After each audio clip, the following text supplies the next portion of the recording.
driving skill, one certain killer is fatigue.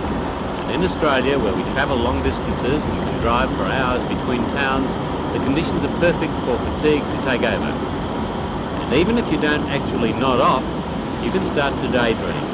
One simple exercise to maintain concentration is to regularly run a check on how close you are to the car in front. A 2-second gap is ideal. Mark a post and count. 1001, 1002. Check again. 1001, 1002. Don't fall into the get there at any cost trap. Be prepared to take a break. Better for the trip to take a few hours longer than end in tragedy.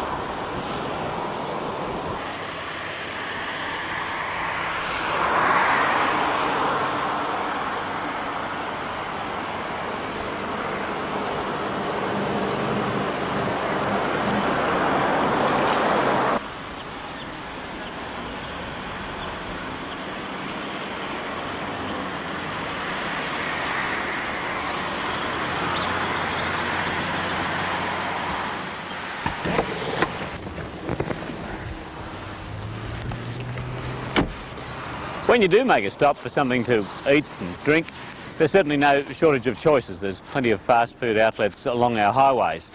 But what should you eat and what should you drink if you really want to stay awake? We talked to an expert. People often don't stop for a meal and fill up on high sugar snacks. Now initially they may give them an energy boost, but in the long term there's a substance called insulin released because of the sugar in the blood that later on will reduce their blood sugar level to the point where they may not be able to concentrate as much as they ought to.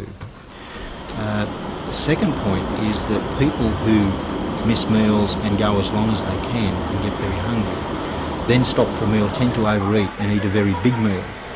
Now, after a big meal, the blood supply to the brain decreases because it's used to absorb a lot of the food from the gut.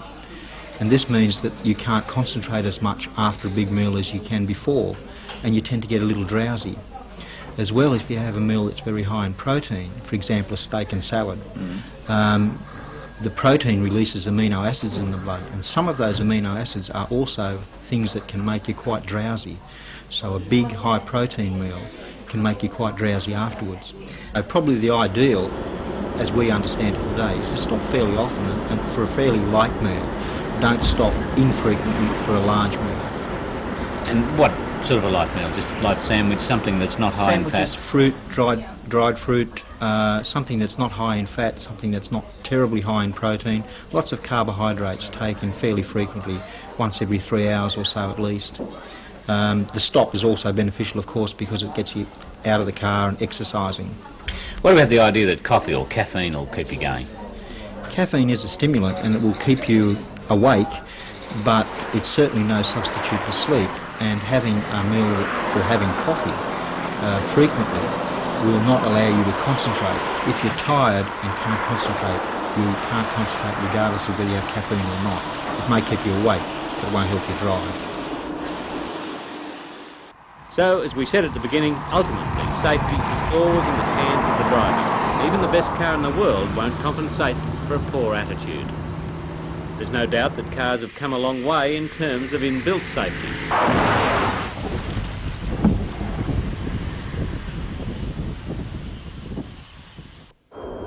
But even those advances are often dependent on the driver.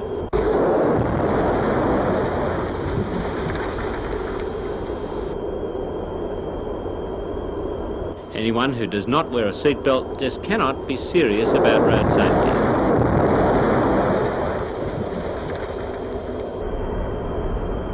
And in spite of the law, some still do not give children the protection they deserve.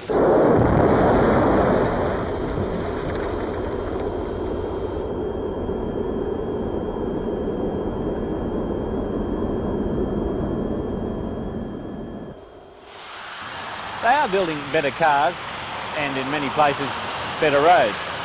But with a few exceptions, like the driver training complex at Shepparton, it seems that there's little effort going into building better drivers. So that means the responsibility for improving the standard of driving comes back to you.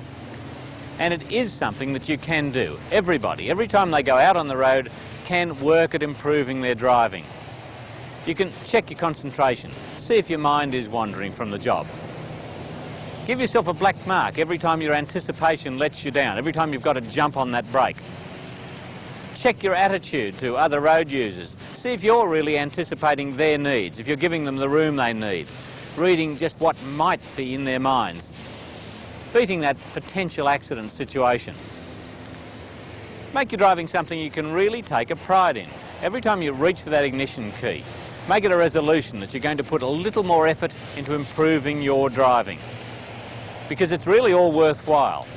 When you think about it, the reward for that extra effort might well be your own life, or the lives of your family or others.